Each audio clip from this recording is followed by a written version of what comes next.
네, 오늘 정치권 이슈들은 윤희석 전 국민의힘 대변인, 조기현 민주당 법률위원회 부위원장과 함께 자세히 짚어보겠습니다. 어서 오시죠. 어서 오십시오. 네, 안녕하세요. 네.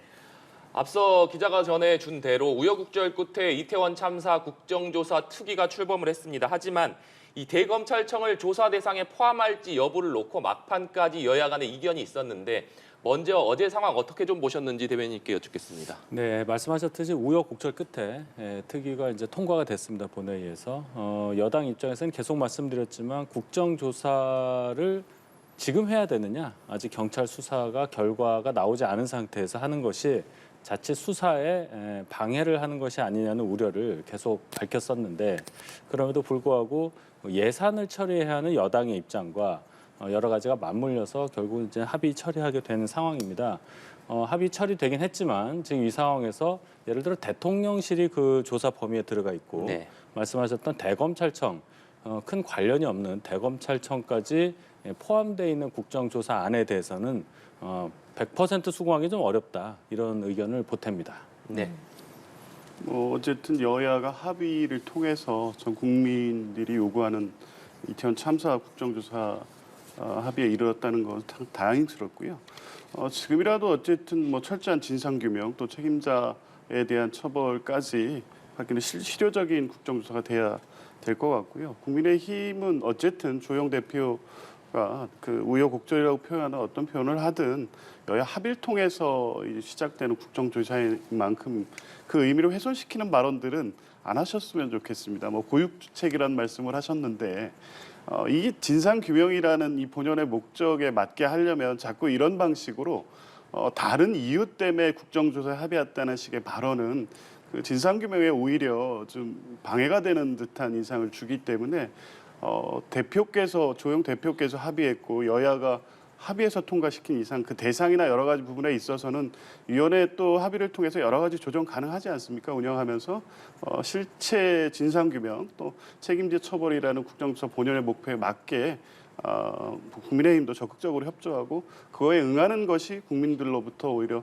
합당한 평가를 받게 될 거라고 봅니다. 예, 앞서서 윤 대변인께서 여당 일부의 우려의 목소리를 좀 언급을 해주셨는데 주호영 원내대표의 이 협상과 관련해서 대통령실과 이른바 친윤계 의원들 사이에서는 좀 불만의 목소리도 있었던 것 같습니다. 어제 국회를 찾았던 이진복 대통령실 정무수석이 대통령실에서 빠진 게 뭐가 있느냐, 그러니까 경호실 하나만 빠졌다. 대상이 아닌 기관들을 부르는 것은 옳지 않다. 이렇게 공개적으로 얘기를 했고 본회의 표결에서 이른바 친윤계 의원들인 뭐 장제원, 윤한홍 의원, 이용 의원들이 반대표를 던졌습니다. 이런 부분들은 좀 어떻게 보고 계신지요? 예, 대통령실 입장에서는 이번 국정조사에 대해서 불만을 가질 수 있죠. 말씀하셨다시피 대통령실과 국정조사가 큰 관련이 없다는 인식을 하고 있는 거 다 이해하실 겁니다. 그런 차원에서 경호실만 빠지고 뭐 국정상황실이라든지 이런 부분이 포함되어 있기 때문에 자칫 이 국정조사에 그치지 않고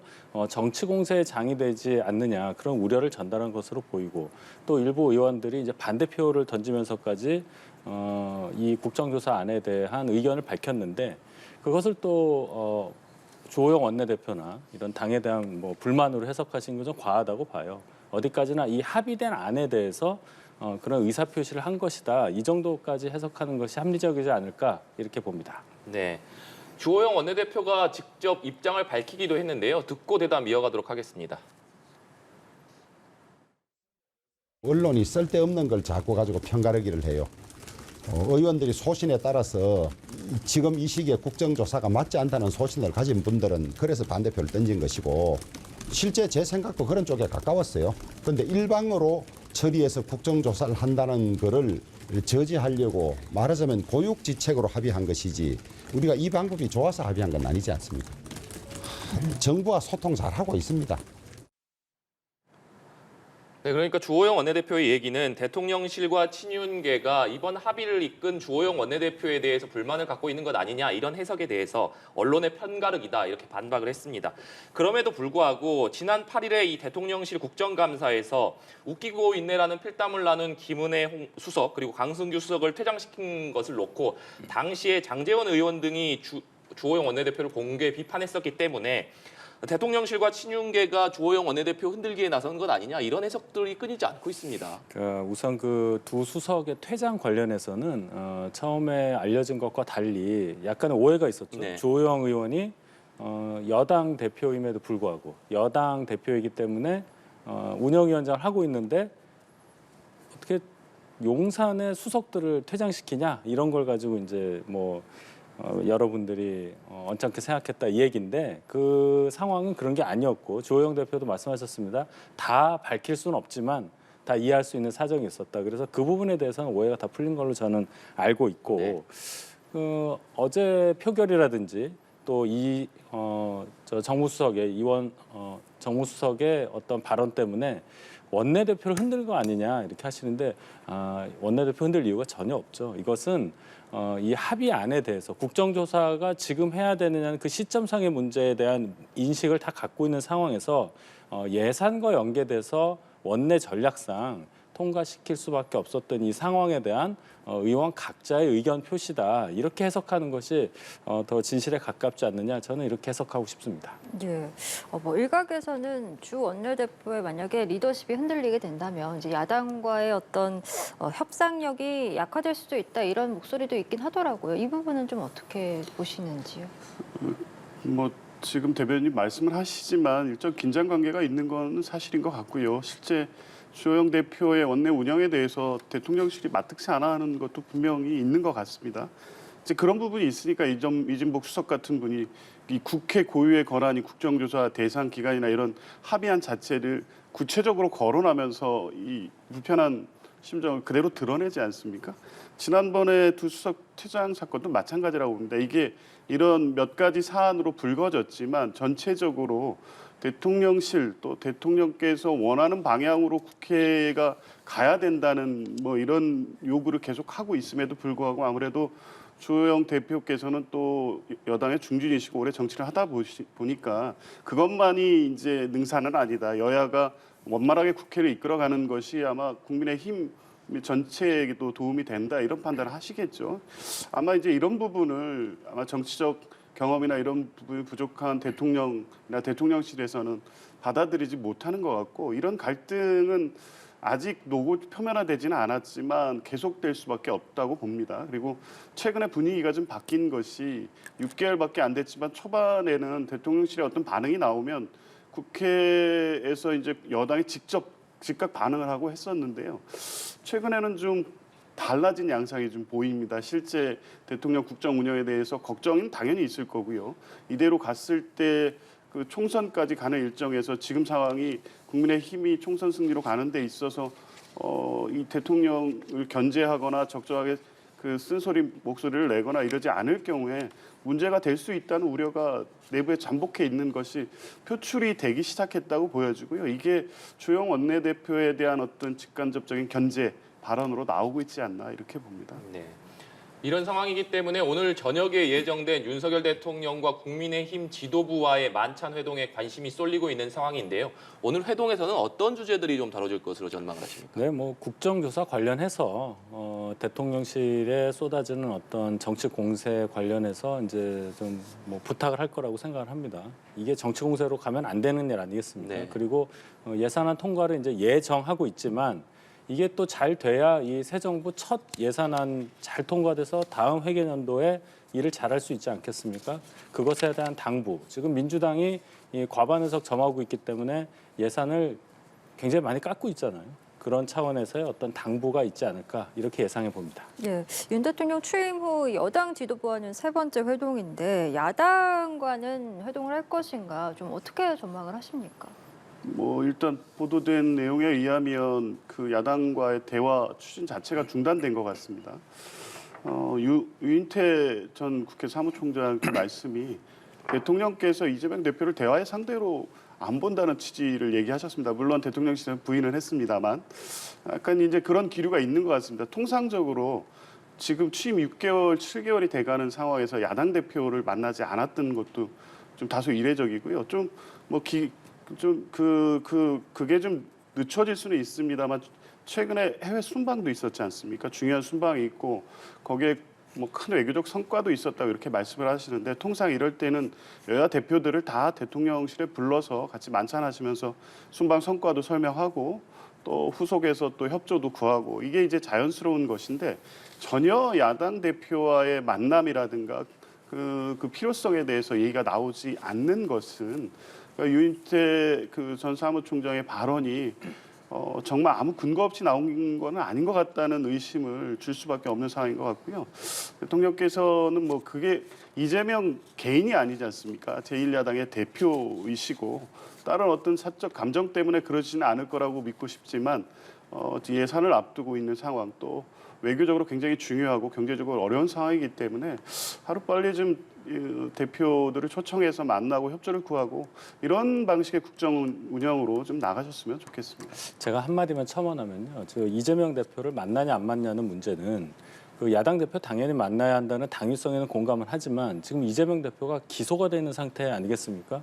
또 큰 의혹으로 검찰 수사를 앞두고 있기 때문에 만약에 이런 상황에서 대통령과 기소된 또 검찰 수사를 앞둔 야당 대표가 만날 경우에 생길 수 있는 어떤 불필요한 오해 그 부분에 대한 염려가 있기 때문에 만남이 좀 어려운 상황이다 이런 해석도 있다는 것을 말씀드립니다. 네.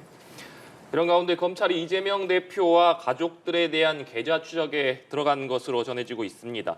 그러니까 대장동 일당에게서 김용, 정진상 두 측근에게 흘러간 뒷돈이 이재명 대표 측으로 넘어갔느냐 이것을 확인하겠다는 의도로 보이는데 이것이 결국에는 이재명 대표 소환 등 강제 수사가 임박했다는 신호탄이 아니냐 이런 해석들이 계속 나오고 있거든요.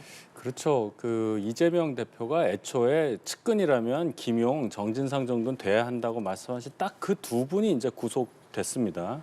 그러면 그 다음 순서로 이재명 대표를 수사할 수밖에 없는 거예요. 그건 자연스러운 수순이고 누가 봐도 이재명 대표가 수사를 피해갈 수 없다는 건 알게 될 겁니다. 지금 검찰에서는 그 김용, 정진상에 대한 혐의도 있지만은 결국 이재명 대표하고 어떤 직접적인 관련성이 있느냐를 밝히는 수사가 또 필요하기 때문에 지금 뭐 계좌 추적이라든지 이재명 대표 본인 또는 가족에 대한 수사에 이제 착수할 시점이 됐다. 그것에 대해 이제 검찰이 집중한다 이렇게 보시면 될 것 같습니다. 예, 검찰의 이런 계좌 추적에 이재명 대표가 작심 발언을 쏟아냈는데요. 발언 듣고 대담 이어가도록 하겠습니다. 이런 식으로 계속 계좌를 털다 보면 계좌 다 달아 없어질 것 같습니다. 검찰이 수사를 해야지 쇼를 해서 해야 되겠습니까? 천무당 동네 굿하듯이 꽹가리 쳐가면서 온 동네 시끄럽게 하고 있습니다. 검찰 수사하는 거 말리지 않습니다. 제 계좌, 제 가족들 계좌 조사하는 거 제가 작년 국정감사에서 명확히 밝혔던 것처럼 영장 없이 하는 거 제가 동의했습니다. 지금도 마찬가지입니다. 언제든지 털어보십시오. 그런데 마치 문제가 있는 양 쇼하는 것은 검찰 조직 자체를 위해서도 바람직하지 않다는 말씀을 드립니다. 예, 자신의 수사 상황과 관련해서 다소 입을 다물어 왔던 이 대표가 오늘 작심 발언을 쏟아냈습니다. 이런 식으로 계좌를 털다 보면 계좌가 다 달아 없어질 것 같다. 검찰이 수사를 해야지 쇼를 해서야 되겠냐 이렇게 검찰 수사를 비판했는데 이 내용 어떻게 들으셨는지도 궁금하고 이런 이재명 대표의 이 발언이 술렁이고 있는 당내 분위기에 또 어떤 영향을 미치리라고 보시는지도 궁금합니다. 이재명 대표는 뭐 일관되게 밝힌 바와 같이 이 관련돼서 지금 제기되고 있는 의혹이라든가 문제에 전혀 본인이 관련돼 있거나 직접적으로 인지하거나 했던 바가 없다는 걸 밝혀왔고요. 지금 뭐 계좌나 어떤 집에서 발견 뭐 현금 입출금 내역 이런 부분은 계좌 내역도 다 공개가 돼 있고요. 재산 신고 때 다 이미 확인을 하고 있었던 내용인데 왜 지금 단계에서 새삼스럽게 검찰이 이 부분을 그 검찰발로 이제 언론에 흘리고 있느냐 이런 부분에 대해서 이제 이재명 대표를 향한 수사가 실제 어떤 관련자들의 진술이나 이런 부분을 통해서 메꿔지지 않는 부분을 다른 정황으로 이제 수사에 들어가고 있는데 이런 방식의 수사가 적절하지 않다는 비판을 하고 있는 것이죠. 어쨌든 검찰로서는 정진상 실장을 기소하는 단계까지 갔을 때 공소장에서 이재명 대표와의 어떤 관련성 부분을 좀 굳혀야 될 필요성이 있을 겁니다. 그런데 현재까지 압수수색 영장이라든가 정진상 실장의 구속 영장에는 구체적으로 이재명 대표와의 관련성 부분이 언급되어 있는 것 같지는 않습니다. 그냥 거론만 돼 있지 범죄를 공모했다는 부분까지 검찰이 소명하거나 그에 관련된 증거들은 아직 제시되지 않은 것 같기 때문에 실제 이제 정진상 실장의 기한이 기소까지 한 15일 남짓 남아 있을 텐데요.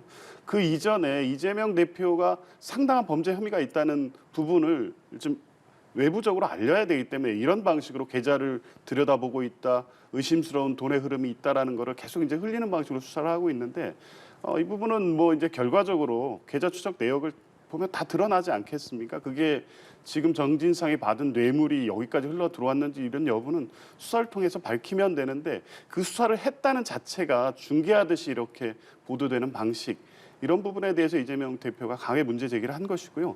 당내에서도 적어도 지금까지 검찰이 수사하는 방식과 수사 결과로 나온 내용을 볼 때 이재명 대표가 정진상이나 김용 관련된 범죄 혐의에 구체적 관련성이 없다는 부분에 대해서는 의원들 대부분이 다 공감하고 있고 그래서 이에 대해서 지금 검찰 수사에 강력히 대응해야 된다는 입장도 변함없이 좀 유지되고 있습니다. 글쎄요. 제가 볼 때는 검찰이 뭐 언론 플레이를 해서 얻을 부분이 뭐가 있을지 모르겠습니다. 결국은 판단은 재판에서 법관들에 의해서 이루어지는 건데 수사 상황을 국민들한테 얘기를 한다고 해서 국민들이 판결을 내릴 것도 아니고 결국은 결과는 법원 판결로 나오는 거니까 검찰 입장에서도 수사를 제대로 안 하면은 제대로 구형한 만큼 형이 나오지 않는 것이고 또 이재명 대표 입장에서도 제대로 방어를 못하면은 또 본인이 생각하는 것에 대한 어떤 그런 결과가 나오지 않는 거고 결국은 법원 판단 봐야 되는 거예요. 근데 이 과정에서 뭐 수사가 과하다 뭐 그런 얘기는 할 수 있지만은 이게 굉장히 이례적이라고 말씀하시는 것에 대해서는 제가 동의하기가 좀 어렵습니다. 우리 관행상 검찰에서 수사 과정이 어느 정도는 언론을 통해서 나오는 게 맞고 역으로 생각하면은 예를 들어서 국민의힘 당대표가 이런 의혹을 갖고 어떤 측근들이 구속이 돼 있고 이런 수사를 앞두고 있다 했을 때 그럼 민주당에서는 뭐라고 할 것이냐 그렇게 역으로 생각해 보시면 지금 그렇게 뭐 이재명 대표에게 과한 상황이라고 저는 보지 않습니다. 네. 이재명 대표의 최측근 2명이 구속된 이후에 당 안팎에서는 이 대표가 직접 입장을 표명해야 하는 것 아니냐 이런 요구들이 일부에서 나오고 있는 상황입니다. 그런데 친명계 좌장으로 꼽히는 정성호 의원이 검찰이 이 대표를 피의자로 적시해 소환할 경우에 어떤 입장 표명이 있을 것이다 이렇게 전망을 했는데 이 대표의 입장 표명 시기나 내용은 좀 어떻게 예상을 하십니까? 아직 뭐 수사가 본격화되고 진전돼 있는 상황은 아니기 때문에 그 시점이나 이런 내용을 가정해서 말씀드리기는 어렵지만요. 네. 피의자로 소환한다면 그에 대해서 뭐 당연히 정치적 입장은 내시겠죠. 그 시점이 언제가 될지는 모르겠습니다. 대략 정진상 실장이 기소가 되면 그 공소장 내에 이재명 대표와의 관련성 부분이 상당히 언급될 것으로 예상되고 이제 관련해서 그 이후에 이재명 대표에 대한 직접 수사로 연계될 가능성이 높습니다. 아마 그 시점이 되면 이재명 대표께서도 이 진행된 수사 상황과 대표 본인과 관련된 검찰의 수사 내용에 대한 입장을 분명히 밝히시고 향후에 이 부분에 대해서 어떻게 대응할지에 대한 입장을 밝히시는 것은 당연한 수순이라고 보고요. 그 시점이 언제가 될지는 검찰 수사 진행 상황에 따라 좀 달라질 것으로 봅니다. 화물연대가 총파업에 들어간 지 오늘이 이틀째인데 대통령실에서 상당히 강경한 입장을 좀 밝힌 것 같습니다. 좀 조기에 조치를 취했다고 보는데 그만큼 이 화물연대 파업이 미칠 수 있는 국민 경제의 그 악영향 이것을 빨리 잡지 않으면 이게 다 악화된 다음에 이런 명령을 하거나 조치를 하는 것이 큰 소용이 없기 때문에 조기에 이제 업무 개시 명령을 내리겠다는 이런 결정을 내린 걸로 보이고요. 국토부 장관이 이 명령을 내리면은 형사처벌 이 명령에 따르지 않으면 형사처벌이 있게 됩니다. 뭐 징역 3년 이하, 뭐 벌금 3천만 원 이하가 있는데 이 제재가 중요한 게 아니라 이 상황에서 지금 어려운 상황에서 화물연대 이 파업이 갖고 있는 어떤 타당성 네. 그것과 국민 경제에 미칠 수 있는 영향을 정확하게 합리적으로 판단한 후에 대통령실에서 결정을 내린 이 발표문이기 때문에 화물연대에서도 이것을 좀 잘 받아들이는 입장, 전향적인 입장을 보여주시기를 그렇게 바랍니다. 네. 변호사님. 지난 6월 달에 첫 번째 파업이 있을 때 정부가 약속한 부분이 있지 않습니까? 정부는 지금 발표에서도 그 약속을 이행했다는 취지로 얘기하지만 실제 이행되지 않았던 것으로 보여지고요. 충분히 이제 과정에 설득을 하고 화물연대 측이 요구하는 사항을 뭐 당정에 어떻게 해결해 갈지에 대한 입장을 밝혔다면 사전에 막을 수도 있었는데 이런 극단적 사항으로 오게 만든 데 대한 정부의 책임을 면하기는 어렵다고 보여지고요. 이제 어쨌든 이 파업 상황이 계속되는 것은 국민 경제 전체 차원에서 매우 바람직하지 않기 때문에 조기에 수습은 해야 되는데 지금 업무 개시 명령 같이 강압적 방법으로 이게 해결책이 될 수 있을까 의문입니다. 오히려 화물연대가 요구하는 사항은 지난 6월과 똑같은 내용이고요. 거기에서 진전된 합의를 이끌기 위한 노력을 선행하는 것이 우선이지 무격다짐으로 파업에 대해서 법적 책임만 묻겠다고 하는 것은 오히려 상황을 파국으로 몰고 가는 것이 아닌가 해서 매우 우려스럽습니다. 예, 대통령실의 강력한 메시지가 나온 만큼 화물연대가 이를 받아들일지 또 합의점을 찾을 수 있을지는 저희가 더 들어오는 내용이 있으면 바로 전해드리도록 하겠습니다. 그리고 저희는 계속 준비한 소식 이어가겠습니다. 청담동 술자리 의혹과 관련된 이야기를 해보려고 하는데 이것이 거짓으로 드러났습니다. 해당 의혹을 제기했던 김의겸 의원이 윤석열 대통령 등 관련자들에게 심심한 유감을 표한다. 하지만 다시 그날로 돌아간다고 해도 질문을 안 할 수 없다 이렇게 입장을 밝혔는데 이 입장을 어떻게 보시는지도 궁금하고 지금 국민의힘에서는 김의겸 의원의 사퇴를 요구하고 있는 상황이거든요. 어떻게 좀 보십니까? 김의겸 의원이 뭔가 입장 표명을 하긴 했는데요. 뭐 사과의 표시를 한 걸로는 보입니다. 근데 사과라는 것은 원칙이 있지 않겠습니까? 조건을 달거나 하면은 그 진정성이 전달이 안 되죠. 그런 차원에서 김의겸 의원의 입장 표명은 사과로 받아들여지기가 참 어렵다.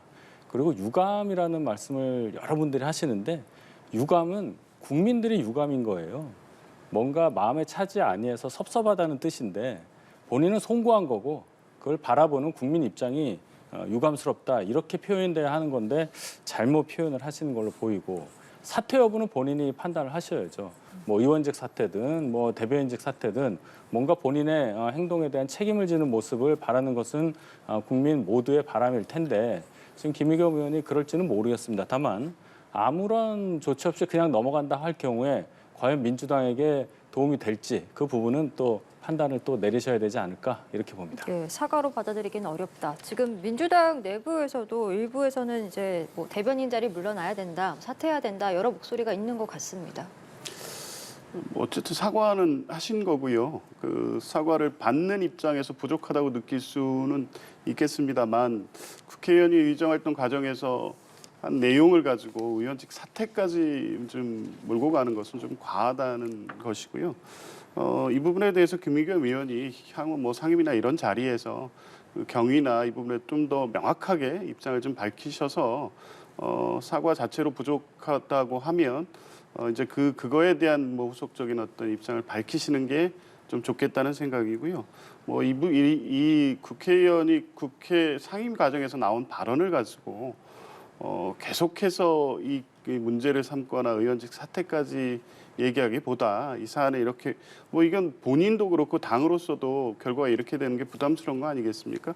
그에 대한 합당한 뭐 책임 또 이후의 어떤 정치 과정에서 이 부분 지금 이 상황을 아무래도 계속 돌아보면서 이제 하시지 않을까 싶습니다. 네.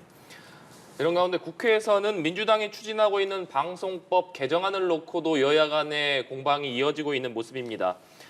최근에 MBC의 민영화를 주장하고 있는 국민의힘에서는 민주당의 법안이 악법 중에 악법이다 이렇게 강하게 반발하고 있는데 지금 민주당이 추진하고 있는 방송법 개정안이 어떤 내용이길래 국민의힘에서 이렇게 반발하고 있는 겁니까? 예, 지금 공영방송 관련해서는 이사회를 통해서 이제 사장을 선임하게 돼 있습니다. 이사회 인원이 9명에서 한 11명 정도 되는데요. 그 인원을 늘리고 운영위원회로 바꿔서 한 25명 정도로 구성을 하자. 근데 그 구성을 예를 들자면 뭐 방송사의 시청자위원회라든지 뭐 국회에서 추천한다든지 이런 식으로 다양하게 구성을 하자는 얘기인데 이런 생각을 해봅니다.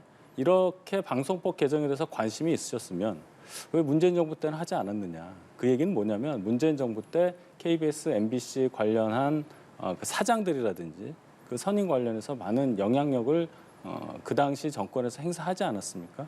제도에 큰 문제가 있다는 게 아니라 그 제도를 운영하는 주체들의 의지가 중요한 건데 당시에도 보면은 KBS 이사진에 대한 어떤 물리적인 압박도 있었고요.